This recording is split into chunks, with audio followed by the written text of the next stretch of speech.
panglima, Amil Pasa Kaloy Banday. I was once the chairman of the Zamboanga City Indigenous People Council of Leaders until last February 1st.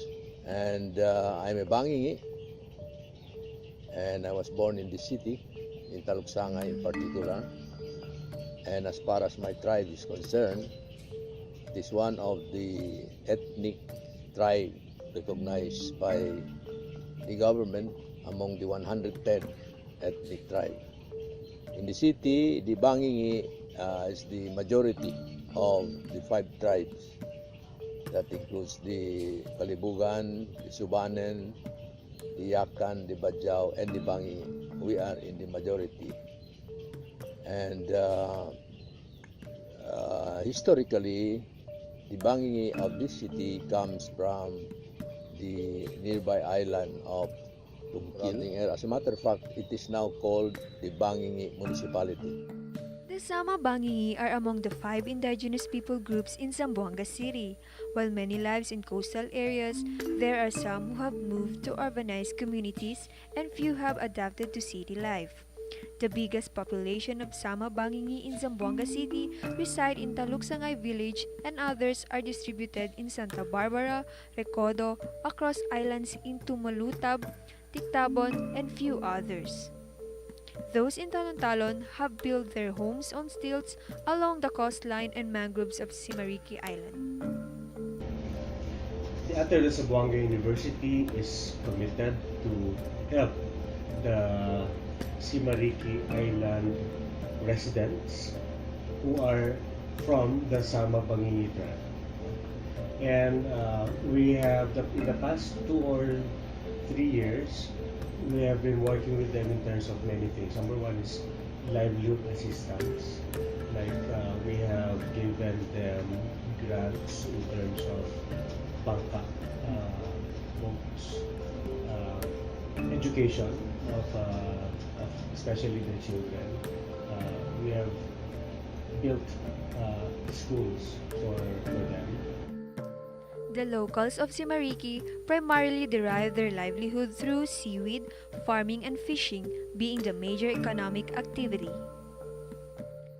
In 2014, nung nag-organize kami ng Zamboanga City Indigenous People Council of Leaders, our main objective was to seek representation in the Legislative Council of the city or the Sangguniang Panglungsod. And one of the requirements is for us to determine the number, at least estimate, of the tribes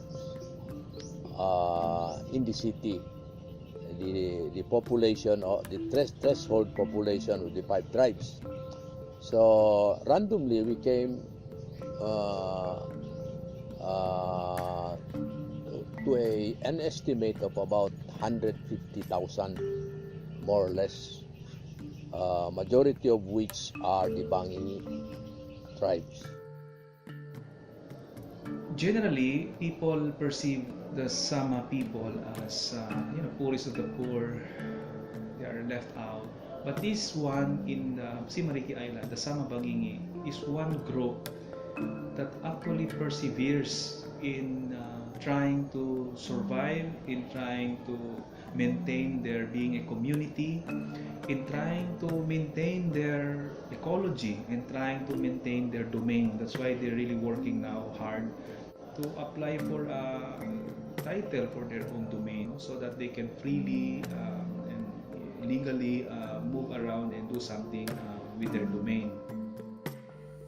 Banguingui culture, like the Subanen, have long been in the city of Zamboanga centuries ago. The building of La Fuerza del Pilar, or popularly called Fort Pilar, accounted for workers from among Sama Banguingui who were ordered by the early Spanish conquerors.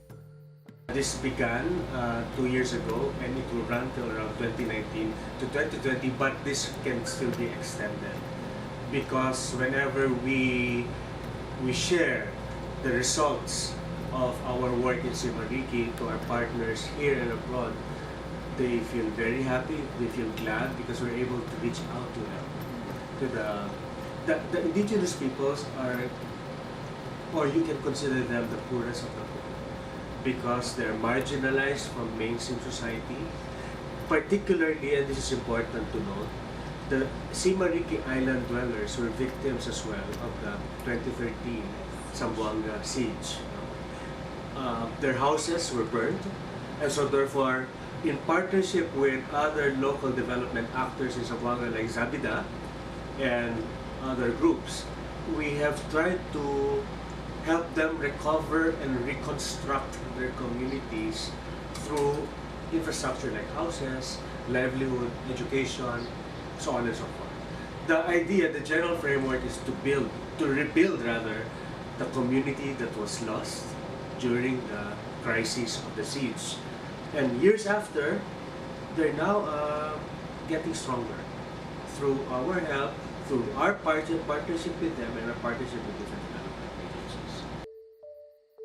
The Ateneo de Zamboanga University, which spiritually envisions a new Mindanao of diverse communities enjoying peace based on healing and justice, and sustaining a development that nurtures faith, culture, and environment, providing total human security, especially to the poor and the hungry, as it engages in local and global solidarity. The Simariki Island Sama Banguingui Association, or SISBA, under the leadership of Mr. Nasir Ismula since 2013, has been trying to keep the tribe united as they face the challenges of having been displaced due to war.